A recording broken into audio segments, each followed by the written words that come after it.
Hey beauty bosses, my name is Sima. I'm your host of Bosses Talk Beauty, and today we are talking destiny. Now bosses, some of you have already gotten to the place where you found the thing that you are meant to do, and you've probably looked back on your life and said, wow, I remember like 6 years ago when I was doing this and that and that and this, and I never imagined that those moments would bring me to where I am today. But now I can see the bigger picture of how those small moments brought me to the bigger picture. So today, I want to talk about a beauty boss who probably never imagined she would be where she is today. This beauty boss started out as a 14-year-old stylist renting her own booth and is now a beauty maven, changing the conversation of black hair in Sephora. Today, I want to talk about CEO of Addo Beauty, Julian Addo.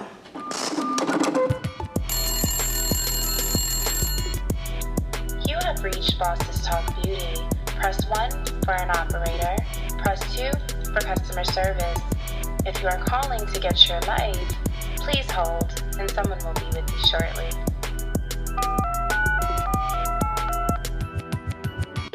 So, I happened upon Addo Beauty because I was scrolling through my favorite place to be, Instagram, and Essence was actually doing a live speaking about her brand, and some of her products. Now, I had never heard of Addo Beauty before this.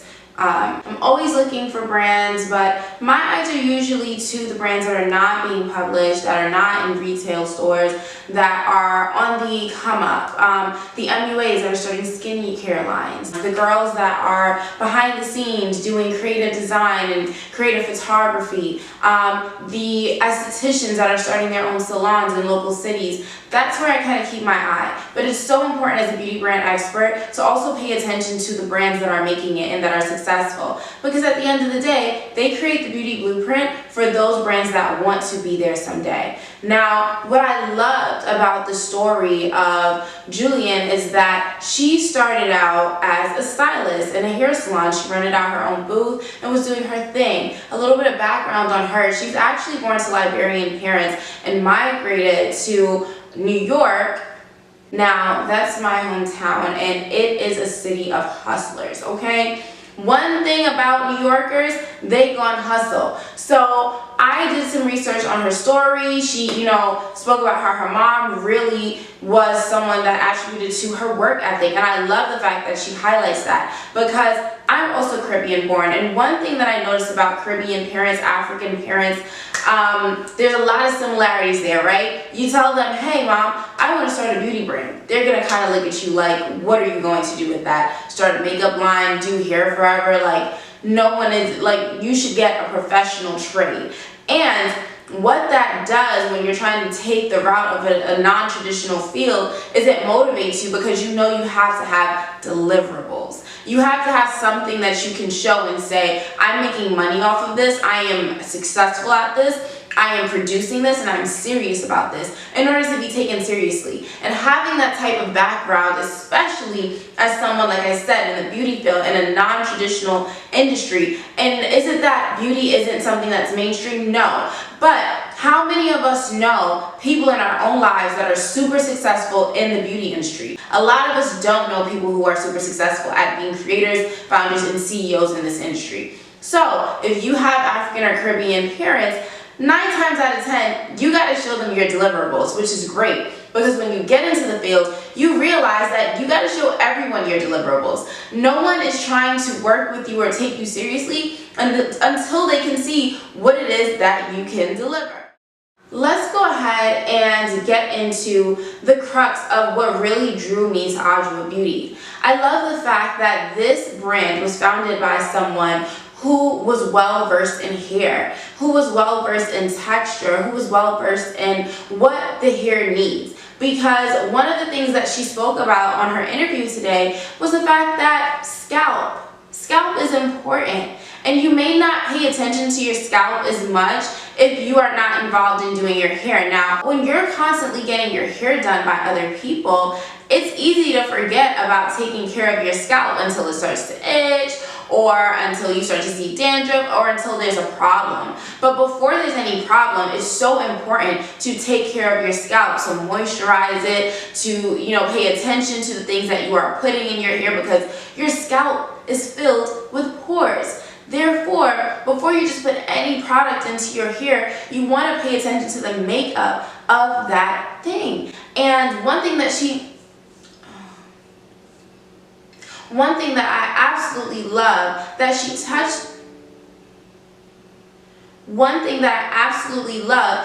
touches on is the fact that a lot of people don't pay attention to what it is that is in their hair care, as long as it says that it's natural, as long as it says that it's organic, as long as it says that it's a part of the clean beauty line, as long as it says that it's a part of the clean beauty family.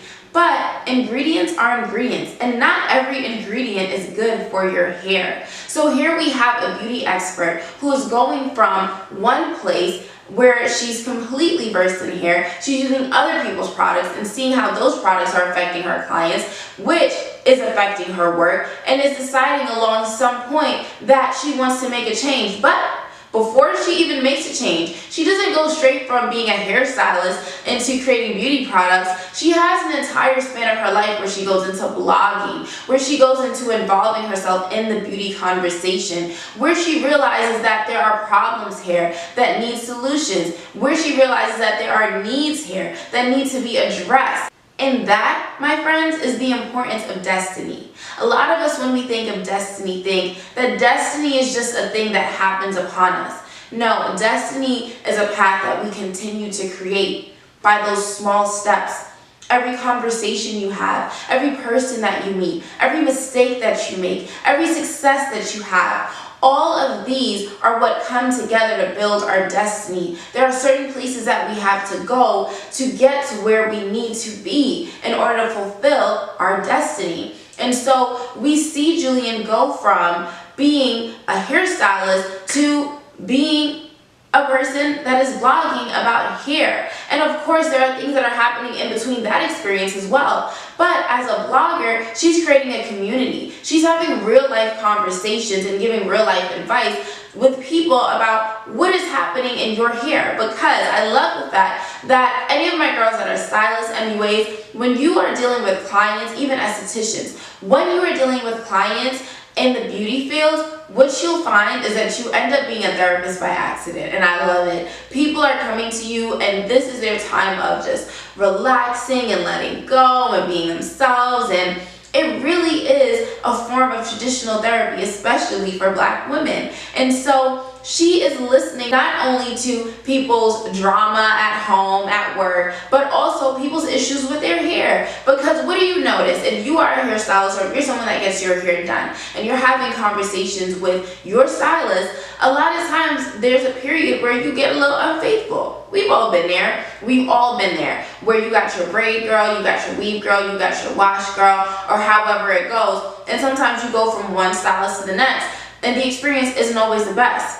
A lot of the solutions that you can come up with and a lot of the problems that you can solve come from sometimes your clients venting to you about, girl, I went and got my hair done by this girl, and thank God I got you. I'm never doing that again. And really not looking to judge the other person, but looking to see where that other person fell short. Even when you have clients that come in with damaged hair and it's their first time working with you, listening to what happened in that experience and asking questions really fills your vault of, this needs to be changed. This is not what we do. This is a commonly repeated mistake, and this is how I can change this experience for my client and other clients like that. And I love that as Julian is speaking about her brand, there's so much information, so much knowledge about this industry.